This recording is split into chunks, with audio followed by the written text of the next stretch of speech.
तेरे को नहीं खुलता Ôi अभी खोल Cacari. Cacari. Cacari. Vai.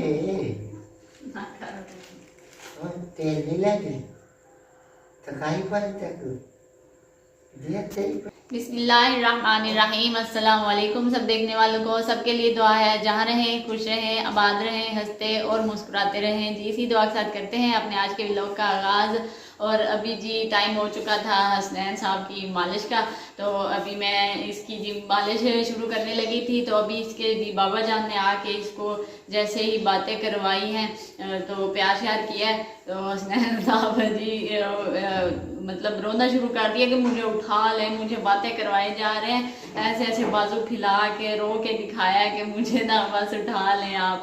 इतना माशाल्लाह से इसको पता चलता है। सुबह भी जब मैंने नूर से कहा ना कि यहाँ के भाई के पास बैठो, मैं आ रही हूँ, तो वो आके बैठी ना, तो ऐसे साइड चेंज करके तो उसके ना कपड़े खींचना शुरू कर दिए कि मुझे ना बस उठा दो आप। वो कहती है अम्मी भाई ना कुछ कह रहा है। मैंने कहा वो कह रहा है मुझे आप उठाओ। वो बैठी हुई बातें करवा रही थी। इतना माशाल्लाह से इसको अभी छोटा सा इतना पता चलता है कि मुझे उठा लें, आके बातें करवाते हैं। तब अभी मैं मालिश शुरू करने लगी थी। यहाँ पे हुरैन भी आके ना यहाँ पे बैठी हुई थी, भाई को बातें करवा रही थी।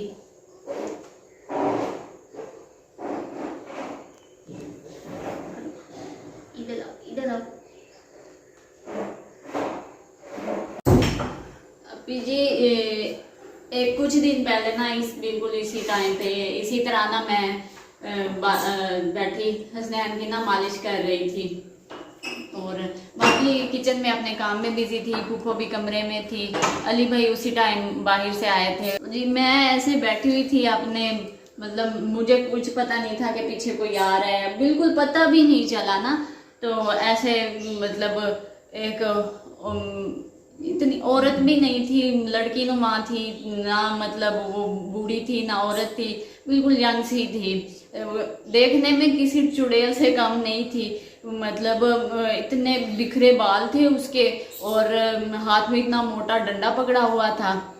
इतनी अजीब सी शक्ल थी उसकी और सारी गर्द से भरी हुई थी, मिट्टी मिट्टी था उसका लिबास। और ऊपर से ना इतनी मोटी उसने जर्सी पहनी हुई थी, इतनी गर्मी में इतनी मोटी जर्सी पहनी हुई थी। मैं अपना मतलब लगी हुई थी हसनैन की मालिश कर रही थी, बिल्कुल इधर चारपाई के नज़दीक आके ना कहती तेरा बेटा जिंदा रहे। जैसे मेरी नज़र उसकी ऊपर पड़ी, मेरी तो चीखें निकल गई। मैं जल्दी जल्दी से यहाँ पे मेरे पास टॉवल पड़ा हुआ था, वो मैंने उठा के हसनैन के ऊपर डाला। मैंने फुप्पो को आवाज़ें देना शुरू कर दी, फुप्पो फुप्पो। और जैसे ही मैंने फुप्पो को आवाज़ें देना शुरू की ज़ोर ज़ोर से, तो फुप्पो भाग के आई ना, उन्होंने सर पे दुपट्टा लिया ना जूता पहना। और सारे मतलब डर गए मेरी आवाज़ सुन के कि कहीं हसनैन को तो नहीं कुछ हो गया। और जैसे ही उसको चुड़ैल मैं तो चुड़ैल ही कहूँगी, इतनी अजीब शक्ल की थी, मैं तो डर गई एकदम से। तो जैसे ही उसको देखा तो फिर सारे डर गए कि पता नहीं ये क्या चीज़ है, कहाँ से आ गई। अब तकरीबन 3 साल होने वाले हैं हमें इस मकान में शिफ्ट हुए, तो आज तक कभी ऐसा नहीं हुआ। कोई मतलब यहाँ कुछ फासले पर न्यू की झूपड़ियाँ हैं, तो वो भी आती हैं ना अक्सर, तो दरवाज़ा खटखटाती हैं। तो एकदम से वो बिल्कुल मतलब उसके आने का पता ही नहीं चला। हालांकि अक्सर मतलब बच्चे वगैरह आए हमसायों के या काम वाली भी आए तो पता चल जाता है कि कोई आ रहा है, तो बिल्कुल किसी को पता ही नहीं चला। और वो आके इधर चारपाई के नज़दीक खड़ी हो गई ना, तो भाभी किचन में थी, वो आई तो उन्होंने देखा, तो भाभी कहने लगी ये जो तेरे हाथ में डंडा है ना, इसी डंडे से मैं मारूंगी, नहीं तो चली जाओ। तो मतलब उसको फिर फूफो ने कहा कि ऐसा ना बोले, तो इसको फिर आराम से उसको कहा कि देखें ऐसा नहीं करते, इस तरह नहीं किसी के घर में आ जाते, चलो ना चली जाओ। अच्छा उस दिन वो चली गई, दूसरे दिन फिर आ गई ना। फिर ऐसा हुआ कि जब दूसरे दिन आई है ना तो दरवाजे के पास ही खड़ी होके ना आवाजें देना शुरू हो गई है। अच्छा, ना तो वो मांगने वाली थी, मतलब ना उसके हाथ में कोई थैला था ना, या मतलब आटा वगैरह मांगती, यहाँ के आटे के लिए कोई बर्तन नहीं था।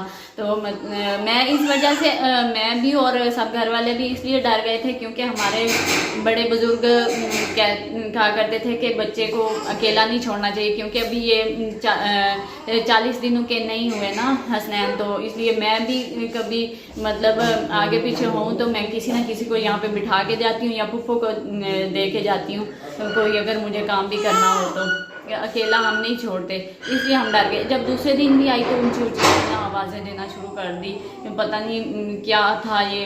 बाकी अल्लाह पाक अपनी हिफाजत में रखे मेरे बेटे को। तो उस दिन मैं काफ़ी डर गई थी, इतना मैं कभी भी नहीं डरी, एकदम से मैंने जैसे मतलब उसको देख के तो चीखना शुरू कर दिया। और मालिश कर ली थी मैंने, अभी इसको जी नहला दिया है, हसनैन की दादो माँ ने नहला दिया है हसनैन को। अच्छा, ये नहाने से पहले ही ना काम पे जा रहे थे मैंने कहा सर्दी कोई नहीं है, जब भी नहाने का नाम लेना ऐसे ही करते हैं। नहा लिया मेरे हसनैन ने, नहा लिया मेरे हसनैन ने, नहा लिया। छक छक।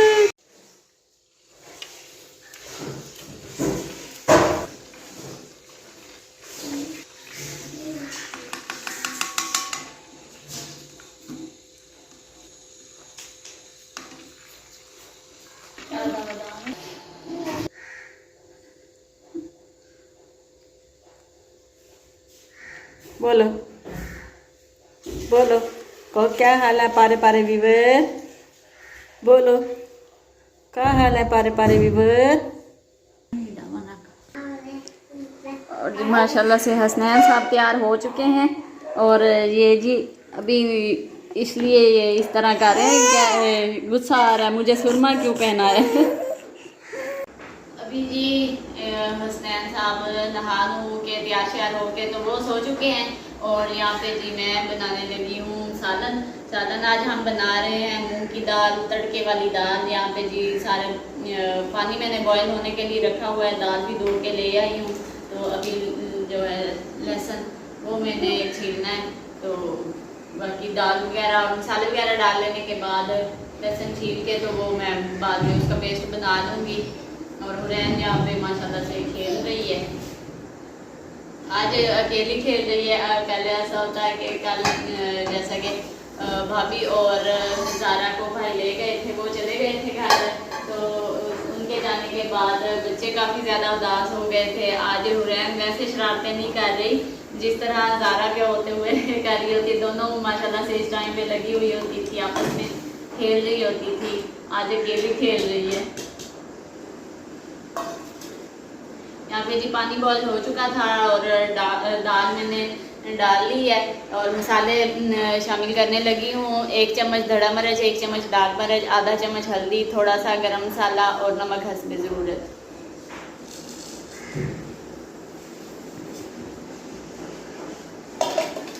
और ये सब्ज़ मिर्ची मैं शामिल कर रही हूँ, इनको मैंने 2 के कट लगा ली है, और ये भी शामिल कर रही हूँ मैं।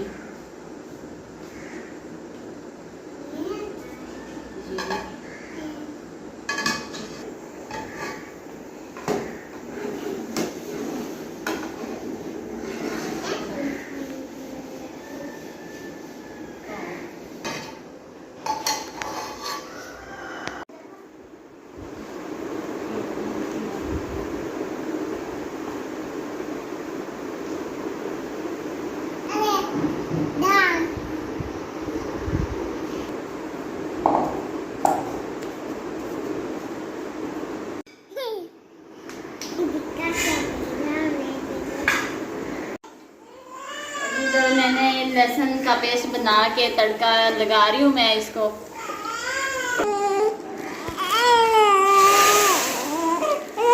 चल चल चल चल चल बेटा।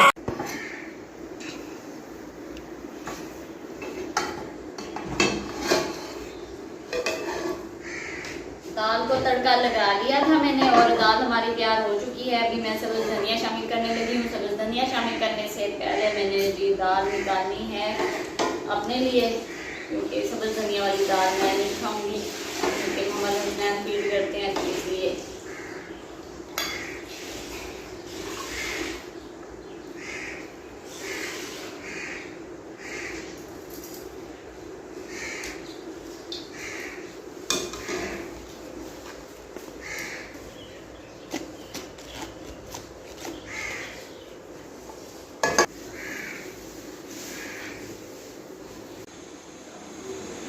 जी सालन तैयार कर लेने के बाद अभी मैं बना रही हूँ रोटी। बच्चे भी आ चुके थे स्कूल से, तो इनको चेंज वगैरह करवा दिया है और अभी जी बनाई जा रही है रोटी। और जी यहाँ पे बनाए जा रहे हैं बच्चों के लिए पराठे। जैसे कि आपको पता ही होगा, पहले भी हम बताते रहते हैं व्लॉग में कि ये इनकी डिमांड होती है कि हमें पराठा मिलेगा तो हम खाएंगे, नहीं तो हमें नहीं, भूख नहीं है, ज़बरदस्ती इनको खिलाना पड़ता है ना खाना।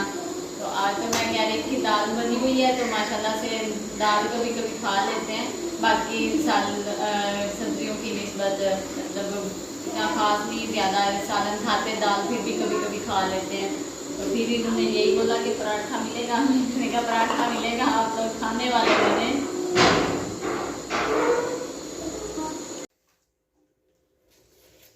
और जी खाना हमारा तैयार हो चुका है, अभी जी हम खा रहे हैं खाना। जी खाएंगे, बिस्मिल्लाहिर्रहमानिर्रहीम। नूर फातिमा आप भी खाएं, क्यों बैठी हो? खाओ ना। ईमान आप भी खाएं, खाओ खाओ, शाबाश खाओ।